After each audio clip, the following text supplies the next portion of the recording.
I think I'll title this one No Title Yet. I don't like to bullshit around anymore. Most problems in my life have lingered because I failed to immediately and directly address nagging family issues such as adultery, suicidal ideation, abuse, and deceit, minor as they may seem. Allowing all that toxicity to fester within me corroded my relationships and mental health. My so-called family is still effed up to this very day.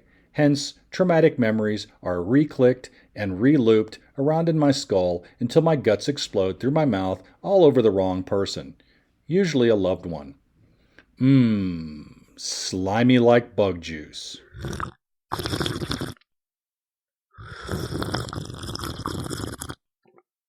So I've become a fan of airing out crusty underwear, or to express it in more genteel terms for this esteemed literary circle, getting down to brass tacks with a light slathering of bug juice.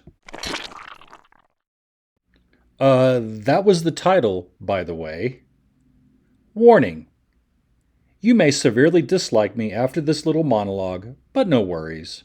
I grew up in a family where children were harmed, so I'm kind of sort of used to it. Plus, being a recidivist asshole really helps me get by. That's how I know this prompt was made especially for me. So let's get down to my brass tacks of some nagging issues.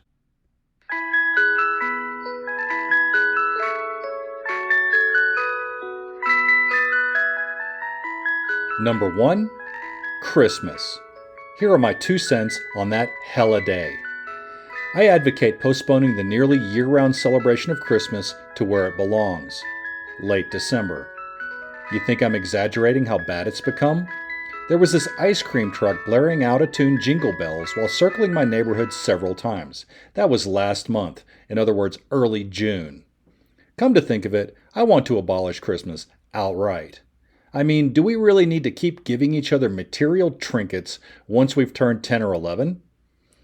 Public schools kill all our wonder by age 9 anyway, so toys can't save us anymore. So why start the ritual at all? To compensate for the widening hole in our midsection, we look forward to our little fixes. The 1961 Ferrari 250 GT, California. Less than 100 when made. Well, maybe not a Ferrari, but how about a shiny new SUV? A 4-bedroom house for 3, 4 to 5 iPhones, mass religion, a margarita machine, a food orgy at Golden Corral, and finally, oh, that Carnival Cruise getaway SMH. What type of life are we trying to get away from anyway if the life we've purchased is so nourishing? Oh, we know, but we keep playing the Price is Right anyhow.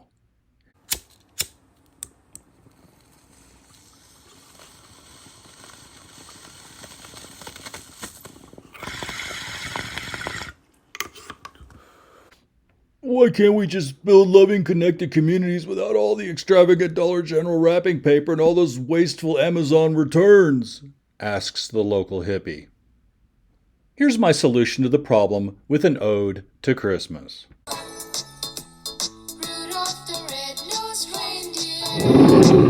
Savage. I take a nice Christmas gift and wrap it in thorns. I take that gift puppy and mount it some horns. I dream that my gift strips open your skin and how its thorns stick deep in your shin. I'm sick of songs and such, so I'll just dip on out.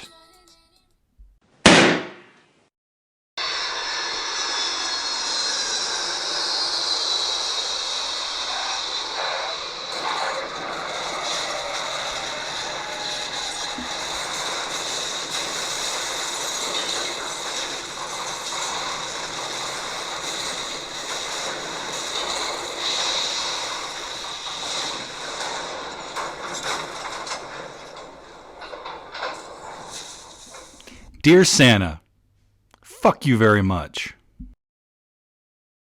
9 animals were harmed in the making of this production, and 1 jolly old fat ass. Number 2. How about getting out of this sick society? Society! Society, man. Society! Society. Society! Society. You know, society. Most of us know that the environment is buckling under the combined weight of all those silly, hedonistic holidays like Christmas, Valentine's Day, birthdays, and the National Day of Gluttony, Thanksgiving. Halloween can continue to be scheduled, for now, I guess. Just don't put fucking Easter peeps in my Halloween basket again, FML.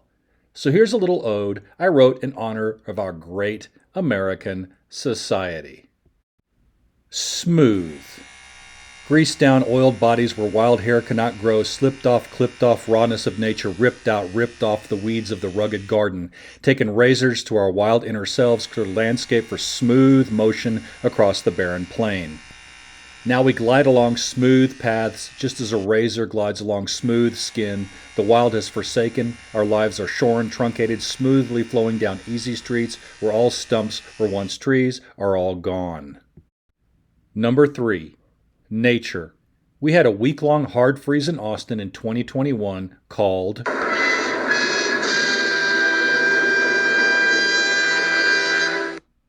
Snowmageddon. For many, electricity and water went out. People froze to death. I watched my 5 gallons of clean water dwindle down to a half gallon. I was wondering if I'd have to melt that yellow snow outside my window just to survive. Nature does not fuck around, no matter how cozy or complacent we get. It gets down to brass tacks every day, all day, despite how much we'd like to defer the cost of being alive while incurring soaring interest rates. So I'll recite my poem note for note. Feral. Savagery ruptures the herd's throat, leaves it shredded in ragged scraps. Then, flooded by wind, burned by rain, are ashy puddles in a god's hands. Number 4. Religion.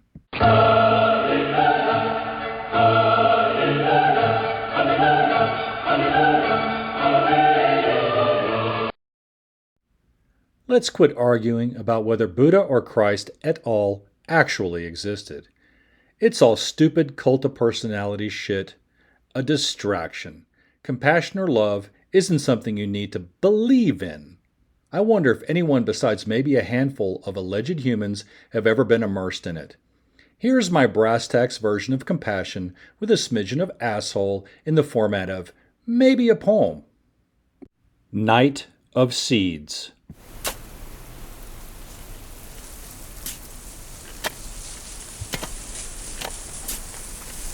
Now I know why I planted your seed, so that you could reach the sky, be struck by lightning, and die.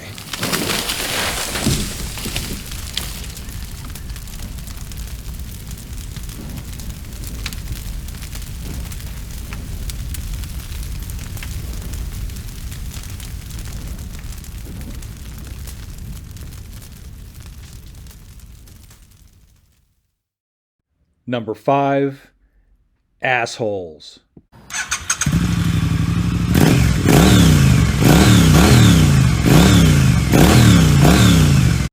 There's this dude who revs up his motorcycle engine to 10,000 RPMs while speeding around my neighborhood in first gear.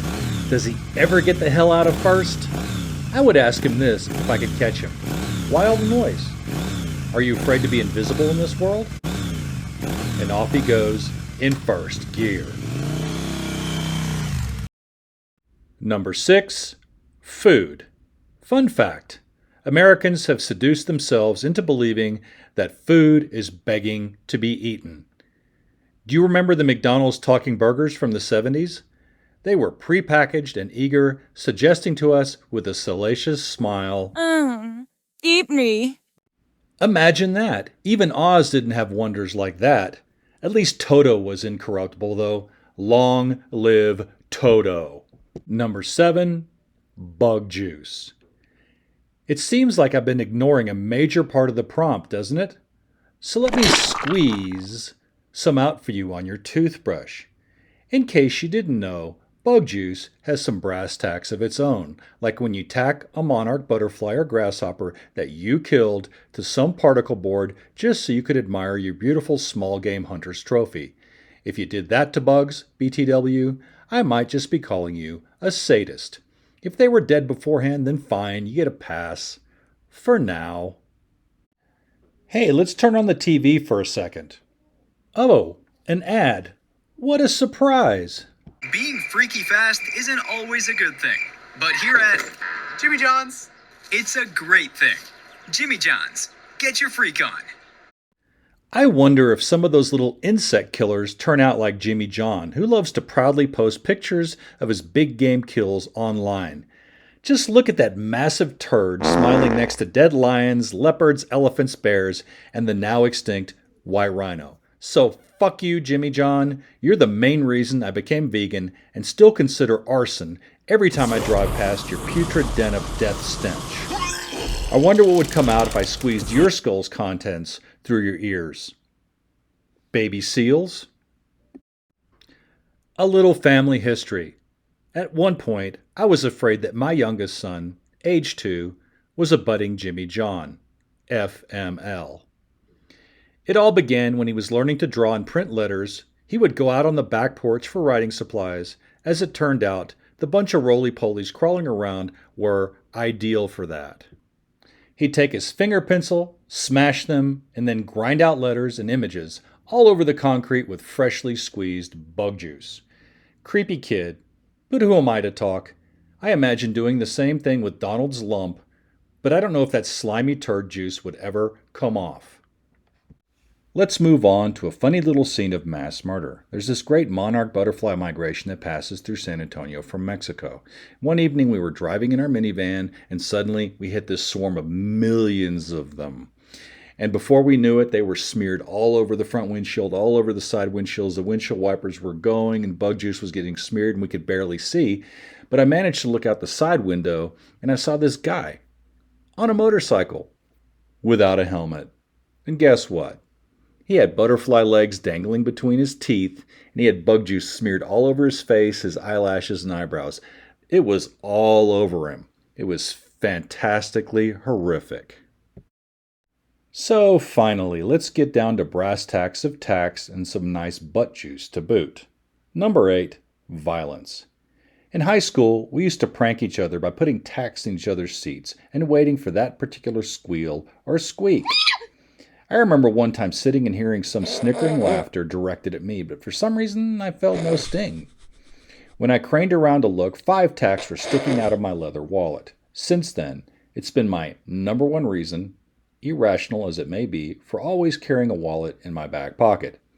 Some kids weren't so lucky, though, and had to walk around all day with tiny, bloody butt dots on their fancy Gitano and Jordache jeans. But that was merely ass tacks. There's so much worse in this world. Number 9, trauma. My biggest anxiety back then, and I think it was legitimate, was that one of those tacks might puncture a vital organ or two. You know which one I mean, fellas. Those would have been some crass tacks slathered in bum juice. So that's the end of my little monologue. I don't apologize if I offended anyone. Sorry.